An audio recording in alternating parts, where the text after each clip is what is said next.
Hello, everybody. Here's your current events for today, Thursday, April 23rd, 2020. Yesterday, Gretchen Whitmer said to expect the stay-at-home order to be extended past May 1st, but also said that Michigan is getting closer to allowing some of the state's businesses to reopen. The governor said that gloves, masks, indoor or outdoor jobs, contact with the public, and how to continue social distancing guidelines in the workplace will be four of the most important factors for employers to consider before reopening. It is expected that Whitmer will release more details on Michigan's economic restart Friday when she has a video meeting with Michigan Small Business Association. Also at yesterday's news conference, Whitmer canceled a no-bid contract dealing with COVID-19 testing after it was revealed that two of the firms were connected to state and national Democratic consultants. The Trump administration has ordered Chevron to stop oil production in Venezuela. This move is intended to put more pressure on Venezuelan President Nicolas Maduro by denying his country of much-needed cash. President Trump views Maduro as an illegitimate president of Venezuela due to abnormalities in the last election. Chevron is the last remaining American oil producer in Venezuela and has been told to wrap operations up by December 1st. The highest court in the Netherlands ruled that physicians may legally euthanize some patients with severe dementia. This ruling allows doctors to honor written requests that were issued by patients before they developed an advanced form of the disease. Euthanasia, also known as assisted suicide, is legal in the Netherlands if certain criteria are met, such as a well-considered and voluntary decision by the patient, suffering without the possibility of improvement, and a lack of reasonable alternatives. As we've discussed earlier in the week, many governors are reopening some businesses in their state, even though they have yet to meet White House Phase 1 suggestions. The availability of testing is still a concern in the country, and health officials are concerned about a possible resurgence of COVID-19.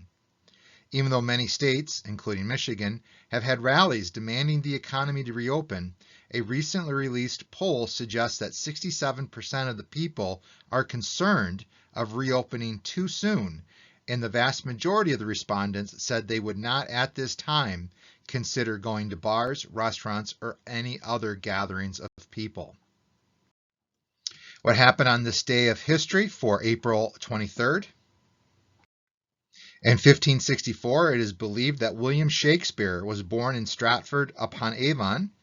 There are no records of his birth. However, church records show that he was baptized on April 26, and it was custom at that time to wait to baptize a child until 3 days after their birth.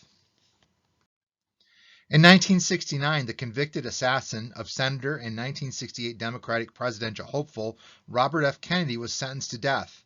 In 1972, Sirhan's sentence was commuted to life in prison after California abolished the death penalty. Sirhan is a Palestinian immigrant who was working in the hotel when Senator Kennedy, after winning the California primary, and many believe on his way to the Democratic nomination in 1968, passed through the hotel's kitchen, and Sirhan had an opportunity, and he took it and shot and killed Kennedy.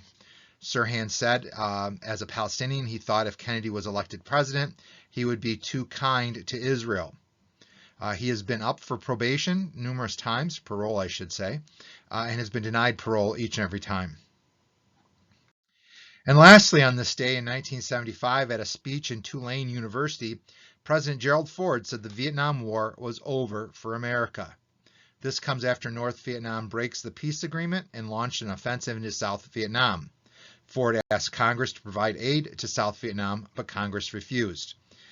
The North Vietnamese held on to the treaty because of Nixon. They thought Nixon was unstable, and that was part of Nixon's ploy to make the North Vietnamese communists think that he would be willing to do anything, even launch a nuclear attack against North Vietnam. But with Nixon's resignation due to Watergate, they decided to give Ford a try and see how he would respond. and Ford wanted to respond by sending aid, but when Congress said no to that aid, Ford did not press the issue and pretty much said, been there, done that, we're not going back, and thus ended our involvement in the Vietnam War. Well, that's our current events for today, Thursday, April 23rd, 2020. I will be back tomorrow to wrap up the week. Until then, as always, keep calm and keep on reading. We'll see you tomorrow.